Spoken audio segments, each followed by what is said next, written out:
Hey guys, welcome back to my channel. எல்லாரும் எப்படி இருக்கீங்க? So I'm finally back from spa. ஐயோ இந்த 3 நாள் செமையா நடந்துட்டோங்க. It was very difficult. ஏன்னா நான் ஒரு வருஷமா ஸ்போர்ட்டே பண்ணல. திடீர்னு அவ்வளோ நடக்கவும் என்னால முடியல. Anyway, I'm finally back and let's talk about the Belgian Grand Prix 2025. Sprint race, qualifying and main raceல என்ன நடந்துச்சுன்னு இந்த வீடியோல பார்க்கலாம். Let's go. So sprint qualifying முடிச்சு அடுத்த நாள் காலையில் இந்த வீடியோ ரெக்கார்ட் பண்ணேன். நான் அதை ப்ளே பண்ணுறேன். அதை பார்த்ததுக்கப்புறம் ஸ்ப்ரிண்ட் ரேஸில் என்ன நடந்துச்சுன்னு பார்க்கலாம். So Belgium grand prix 2025 sprint qualifying session நேற்று நடந்துச்சு. Oh my god, what a shocker. Kimi ended up in the gravel and finished in P20. Hamilton had a spin and ended up in P18. And FQ2 அதை விட கிரேசியர். ஏன்னா Russell got knocked out in SQ2. Aston Martin ரெண்டு பேருமே they were out. Oscar was this close to being knocked out in Q2. அவரோட lab time வந்து delete ஆயிடுச்சு. And finally SQ3 பாத்தீங்கன்னா it was a pole position fight between Max Verstappen, Oscar Piastri and Lando Norris. And Oscar Piastri took the pole. He was 0.4 seconds faster than Max, which was crazy. Followed by Norris, Leclerc. இதுல most சர்ப்ரைசிங்கான விஷயம் 5 midfield drivers வந்து they made it to Q3. யாரெல்லாம் பாத்தீங்கன்னா Ocon, Behrman, Sainz, Gasly, Bortoleto and Hazard for the first time in the sprint qualifying. So kudos to them. Sprintல பாத்தீங்கன்னா first 8 driversக்கு வந்து points இருக்கு. Like first position வரவங்களுக்கு 8 points and followed by எல்லாருக்குமே 7, 6, 5, 4, 3, 2, 1 ன்னு முடியும். Unlike normal race, like 10 positionsக்கு points இருக்கும். So இன்னைக்கு யார் points score பண்ண போறான்றது it's gonna be exciting. Like I hope and ரெண்டு Haas drivers may they get point and Lewis Hamilton somehow, even though he starts at P18, position gain பண்ணி I hope he scored points as well.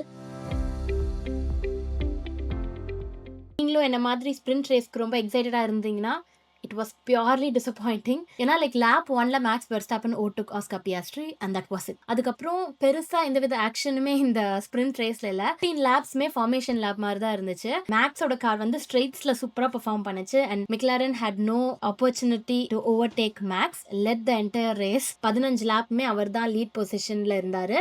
And finally he won the sprint race. And அது தவிர்த்து இன்ட்ரெஸ்டிங்கான நடந்துச்சுன்னு பாத்தீங்கன்னா like Ocon and Bearman ஹாஸ்க்கு double points வாங்கி கொடுத்துருக்காங்க. நான் சொல்லிட்டு இருந்தேன் லைக் ஸ்ப்ரிண்ட் ரேஸ்ல மட்டும் ஹாஸ் வின் பண்ணாங்கன்னா அவங்களோட டிஷர்ட் நான் வாங்கிடுவேன் அப்படின்னு சொல்லிட்டு. And they finally won and I got the Haas t-shirt from Spa. Gasly had an issue with his car, so அதனால he dropped down to the last and finally he DNF'd I think. அதனால Hazard 1 place போக முடிஞ்சது. Sainz and Hazard also scored points. மத்தபடி ரேஸ்ல எந்த விதமான ஆக்ஷனும் இல்ல. It was very boring. So sprint பொறுத்தவரையில குவாலிஃபையிங் வந்து ரொம்ப இன்ட்ரெஸ்டிங்கா இருந்துச்சு rather than the race. சரி ஸ்ப்ரிண்ட் தான் அப்படி ஆயிடுச்சே, குவாலிஃபைங் நல்லா போகுன்ற பாசிட்டிவ் ஆட்டிடியூட் கேரி பண்ணா Q1ல மறுபடியும் சம்பவம். Like Lewis Hamilton was out in Q1. Also Kimi Antonelli out in Q1. Lewis வந்துட்டு என்ன ஆச்சுன்னு பாத்தீங்கன்னா கடைசி flying lap he made it to Q2, அதாவது P7 பொசிஷனுக்கு போனதா காமிச்சிட்டாங்க. அங்க இருந்த எல்லா லூயிஸ் ஹாமில்டன் ஃபேனும் அப்படியே ஒரு சை ஆஃப் ரிலீஃப் அப்படிம்பாங்கல்ல, அந்த ரிலீஃப் அட்டென்ட் பண்றதுக்குள்ள லைக் FIA said that ஹாமில்டனோட லேப் டைம் வந்து டெலிட் ஆயிடுச்சு அப்படின்னு சொல்லி அங்க மெசேஜ் டிஸ்ப்ளே பண்ணிட்டாங்க. Oh my god, like barely அந்த ஃபியூ சென்டிமீட்டர்ஸ்ல அவரோட ட்ராக் லிமிட் எக்ஸீட் ஆகி his lap time got deleted and அதனால he was knocked out in Q1. Oh my god, sprint குவாலிலையும் இது நடந்துச்சு and again குவாலிஃபைங்லயும் பாத்தீங்கன்னா like Hamilton was out in Q1. That was like horrible experience as a Lewis Hamilton fan. மனசே சுக்குநூறா உடைஞ்சிருச்சுனே சொல்லணும். And also Kimi was out. He was literally in tears post qualifying இன்டர்வியூல பாத்தீங்கன்னா qualifying and ஸ்ப்ரிண்ட்லயும் points இல்லாதனால and qualifying மோசமா முடிஞ்சதுனால was really bad for Lewis Hamilton and Kimi Antonelli. Quali பொறுத்தவரையில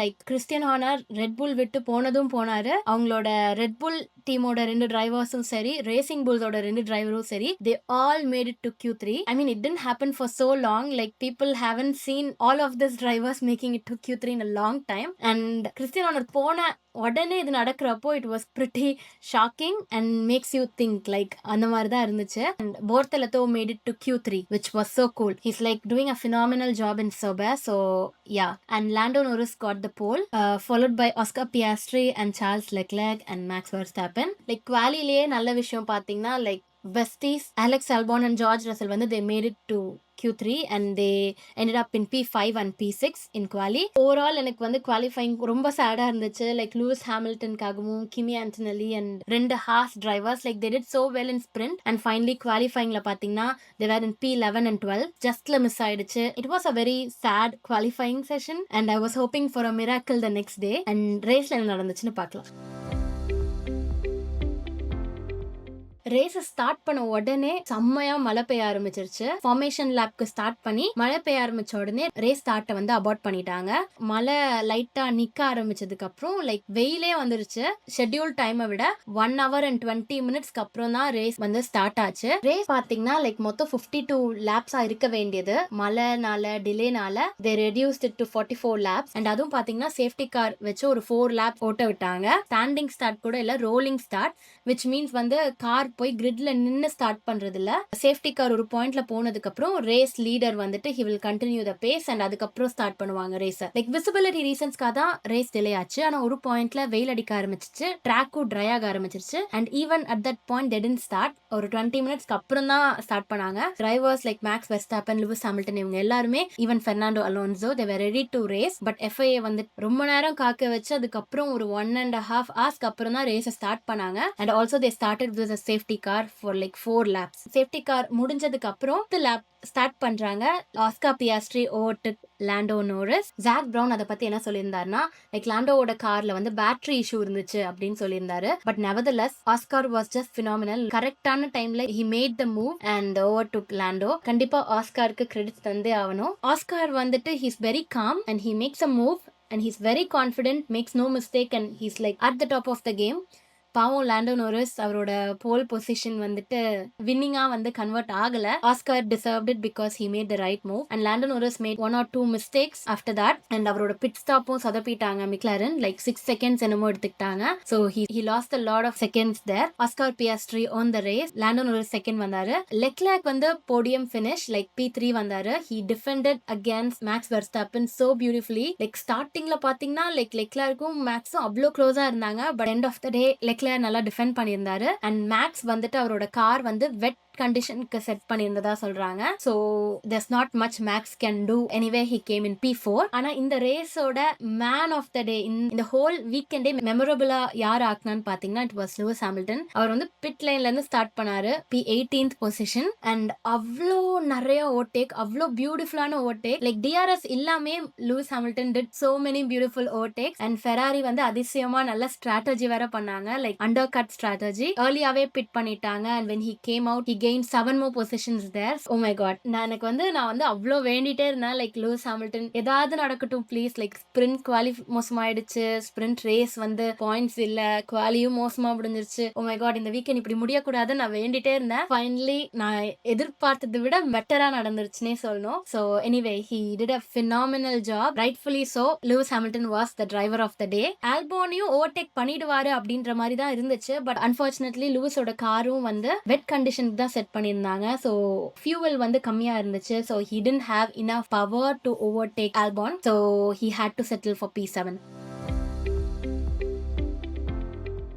என்னதான் வீக்கெண்ட் மோசமா ஆரம்பிச்சிருந்தாலும் for Ferrari it was a beautiful finish. Charles Leclerc வந்து P3ல முடிச்சிருந்தாரு. அண்ட் லூயிஸ் வந்து P18ல ஆரம்பிச்சு he ended up in P7. இந்த வீக்கெண்ட் பாத்தீங்கன்னா லைக் லூயிஸ் ஹாமில்டனுக்கு அவ்வளோ ஹேட் ஓவரால் சோஷியல் மீடியால ஆஃப்டர் த ஸ்பிரிண்ட் குவாலியா இருக்கட்டும் இல்ல ஆஃப்டர் குவாலியா இருக்கட்டும் he's washed, he's done அப்படி இப்படின்னு செம்ம கிரிட்டிசிசமா இருந்துச்சு. அண்ட் ஃபைனலி ரேஸ்ல வந்து Lewis Hamilton showed what he's got and that is why he is a legend. 7 times world champion na சும்மாவா? like he really showed what he has got. and இந்த ரேஸ்ல இவ்ளோ ஓவர்டேக்ஸ் பண்ணி he really made this weekend memorable ங்க. and I am so happy as a Lewis Hamilton fan. Lewis கடைசியா win பண்ணது ஸ்பால தான். so again to witness like Lewis magic in Spa was really special.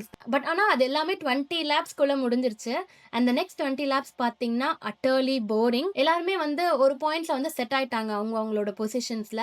Oscar வந்து he was far ahead from everybody followed by Lando. அவங்க ரெண்டு பேரும் தனியா வேற யூனிவர்ஸ்ல இருந்தாங்கன்னே சொல்லணும். வேற யாரு லைக் லெக்லர்க்கும் மேக்ஸும் வந்துட்டு ஒன்னா ஓட்டிட்டு இருந்தாங்க. அண்ட் தென் அடுத்து ஆல்பான் அண்ட் ஹாமில்டன் ஒன்னா போயிட்டு இருந்தாங்க. அண்ட் லாசன், பார்த்தலெத்தோ அண்ட் ஹுல்கென்பர்க் ஒரு பாயிண்ட்ல ஒன்னா இருந்தாங்க. தென் ஹுல்கென்பர்கோட ஸ்ட்ராட்டஜி சொதப்பிட்டாங்க. So he didn't end up in the points. Gasly ended up in the points. like P10 வந்து Gasly வந்தாரு. so it was very nice.